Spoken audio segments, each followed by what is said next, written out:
This lamb yakhni pulao, aka pilaf cooked in lamb stock, can be prepared by following two major cooking steps. First, make the yakhni, which is the lamb stock, and second, prepare the rice using the pre-cooked stock. As you watch me cook, I'll be sharing a few age-old cooking techniques and some best-kept restaurant secrets that make this yakhni pulao the epitome of South Asian food. Let's get started.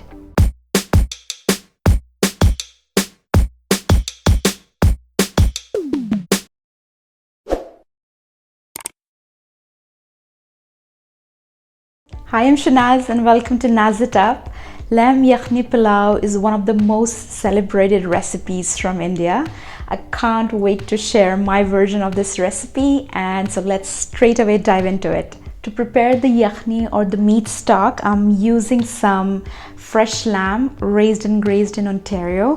For this recipe, you definitely want to get the best quality of lamb or mutton. For those of you who are not aware, lamb is from a younger sheep, whereas mutton is from matured sheep. A goat, on the other hand, which is very popular in South Asia, is a completely different breed on its own. Anyhow, I'm throwing my lamb shoulders and lamb chops into the cooking pot, followed by one whole onion split into half and then quartered, one garlic head and one ginger. Next, I'll be preparing the sachet de piece. Using a cheesecloth, I'll be carefully placing all the whole spices right at the center. Some whole pepper will make the broth peppery. Cloves to lend subtle sweetness and plenty of warmth. Fennel seeds, excellent for broth and soups. Coriander seeds have a beautiful floral taste. Cumin seeds will complement all other spices. Mace. My mace flowers are broken, however, these are real saffron colored flowers wrapped around individual nutmegs. Yum. Cardamom, green and black, to get rid of the gamey flavor. Bay leaves, cinnamon stick, and star anise are quintessential for soups and stocks. Tie the spice bag using the opposite ends and just throw it into the cooking pot to flavor the lamb. Now I'm adding water.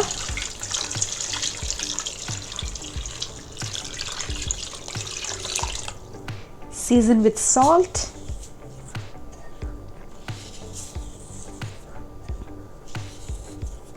Just a pinch of Ajinomoto. Now this is completely optional, of course, but if you choose to add it, you'll be able to achieve that restaurant quality taste and flavor. Cover and let everything simmer for around an hour. So while the meat is cooking, let's talk about the rice. The first thing that's very important to keep in mind is that the rice has to be proportionate to the amount of meat we are cooking.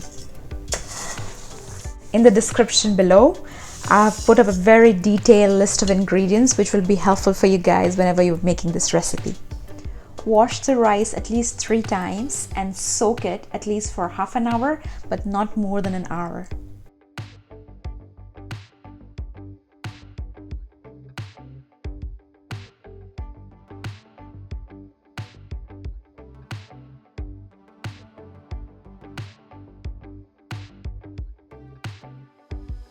The meat should be cooked around 80 to 85%. If you're cooking this for the first time, let me be more precise. After around 45 minutes of the stock simmering away, take out a piece of meat, pinch, or just take a bite. It should be cooked but not tender. Once the desired texture of meat is achieved, discard the aromatics and separate the meat from the stock.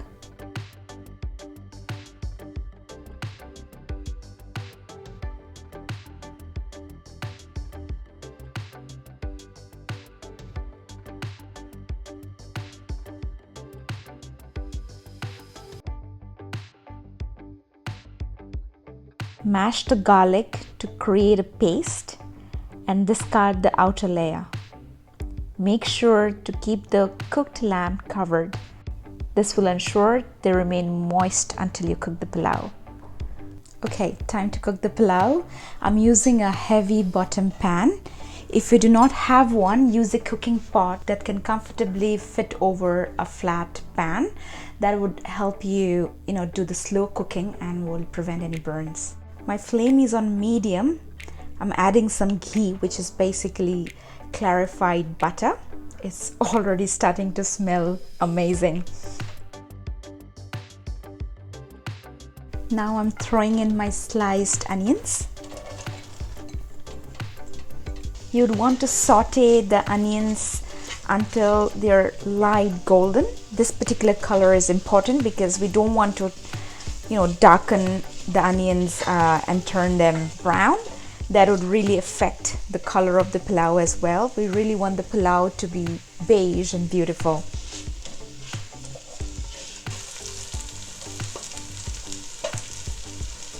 Now I'm taking out half of the fried onions and letting half remain in the pot. Now I'm throwing in some whole spices. I added a bunch of whole spices while making the yakhni, the lamb stock, but these spices would flavor the pilau, the rice, and this step is absolutely essential. Next, I'm adding the lamb pieces. I'm going to nicely saute the lamb pieces and add some ginger and garlic paste. I'm also going to add the cooked garlic from the yakhni stock. Saute and mix well.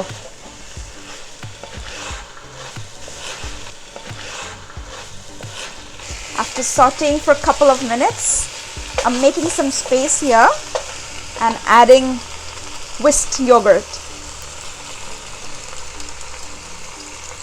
followed by some pureed tomato and some green chili paste. Just trust me on this. This is not going to make the pilau extremely spicy. Added only a couple of chilies, and Thai green chilies have this amazing flavor. This is going to beautifully flavor our rice.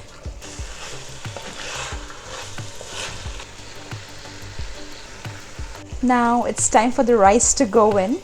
As you can see, I've drained the water from the rice.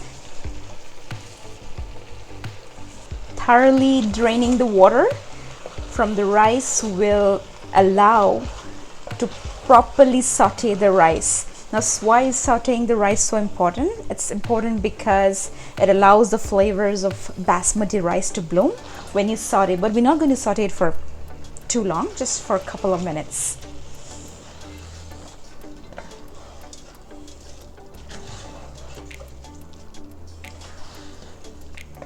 The rice is properly sauteed and it's time for the rice to meet its soulmate. Yakhni goes in.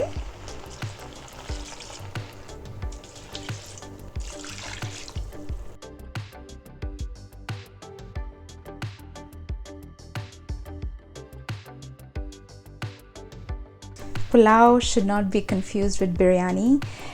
When you cook biryani, you cook meat and the rice separately, and then you layer rice over meat over rice in one pot. It's believed that biryani was born in the royal kitchen of the Mughal emperors in India, which actually took inspiration from the Persian Pilaf. Pilaf, or even Spanish Paella finds its origin in the Abbasid Dynasty. That's mind-boggling for me, really. Like, this is literally a piece of history in my cooking pot. Since I had seasoned the yakhni properly, I'm going to test the stock and season again. And this is really my last opportunity to season, because after the pilau is cooked, I won't be able to season it.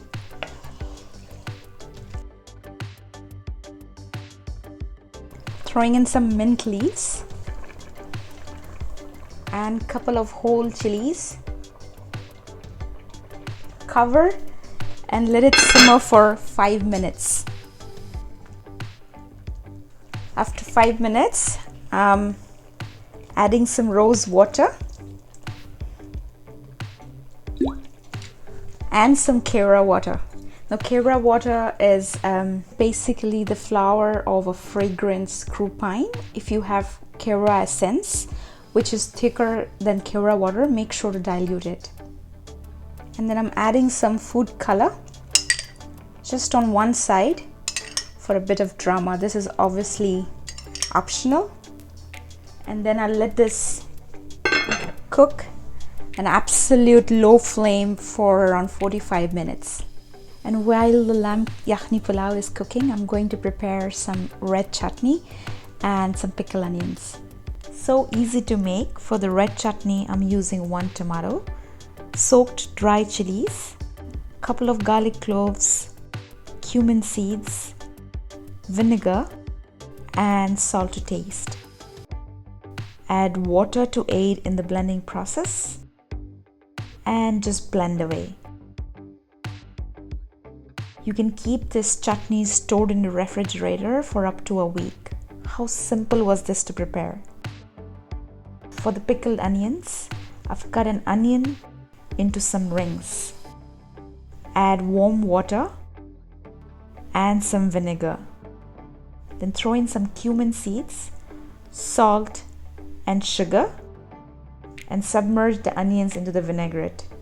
You'd ideally want to keep this in the refrigerator for an hour before serving for the full flavors to bloom. Let's check on the lamb pulao, and it is smelling amazing. Let's dish out and make sure to serve this hot. You'd want to use a flat rice serving paddle. The paddle-like structure of the rice scoop ensures it does not cut along the long grains of the rice. Beautiful lamb pieces go on top of the rice. Garnish with some mint leaves and fried onions. Red chutney and the pickled onions on the side. And let's see how this has turned out. Some red chutney, caramelized onions. And our entire place is full of this fragrance.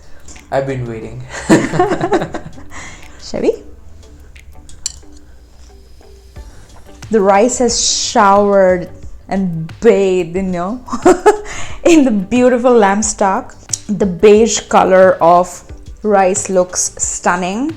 And obviously, for a little bit of drama, I did the whole food coloring thing, which is completely optional, but it looks fab. And the whole spices you've added at different stages, they're lending such amazing flavor. And by the way, guys, feel free to just push those whole spices to the side of the plate.